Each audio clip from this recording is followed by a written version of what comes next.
తమిళ, తెలుగు ప్రేక్షకులకు రాఘవ లారెన్స్ గురించి ప్రత్యేక పరిచయం అవసరం లేదు.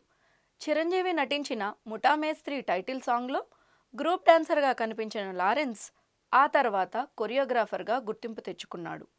అక్కడ నుంచి హీరో, నిర్మాత, దర్శకుడిగా మారి అనేక విజయవంతమైన సినిమాలను అందించాడు. ఆయన దర్శకత్వం వహించిన 'కాంచనా' సిరీస్కి ప్రత్యేకమైన ఫ్యాన్ బేస్ ఉందని చెప్పాలి.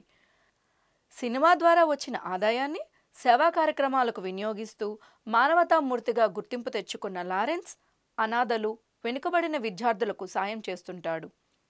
స్కాలర్షిప్లు ఇవ్వడం, క్యాన్సర్తో బాధపడుతున్న చిన్నారుల వైద్యం చేయించడం, దివ్యాంగులకు సాయం చేయడం వంటి ఎన్నో సేవా కార్యక్రమాలను కొనసాగిస్తున్నాడు. తన సినిమాల్లో కూడా దివ్యాంగులకు అవకాశాలు ఇస్తుంటాడు. ఇటీవల రైతులకు ట్రాక్టర్లు ఇచ్చి తన ఉదారతను చాటుకున్న సంగతి తెలిసిందే.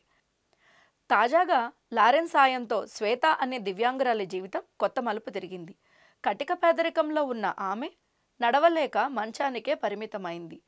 ఈ విషయం తెలుసుకున్న లారెన్స్ ఆమెకు స్కూటీ బహుమతిగా ఇవ్వడంతో పాటు నడిచేందుకు కృత్రిమ కాలును ఏర్పాటు చేశాడు.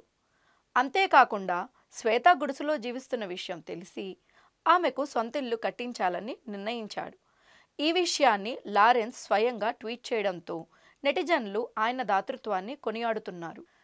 ఇకపోతే లారెన్స్ దర్శకత్వంలో తెరకెక్కిన 'కాంచనా' సిరీస్ ఒక్కొక్కటి మరొకదానికంటే ఘన విజయం సాధించింది. ఇప్పుడు ఆయన 'కాంచనా 4' సినిమాను తెరకెక్కిస్తున్నారనే వార్తలు వస్తున్నాయి. ఈ సినిమాలోని నేషనల్ క్రష్ రష్మిక మందన్న దెయ్యం పాత్రలో నటిస్తుందనే టాక్ వినిపిస్తోంది. దీంతో 'కాంచనా 4'పై అంచనాలు భారీగా పెరిగాయి.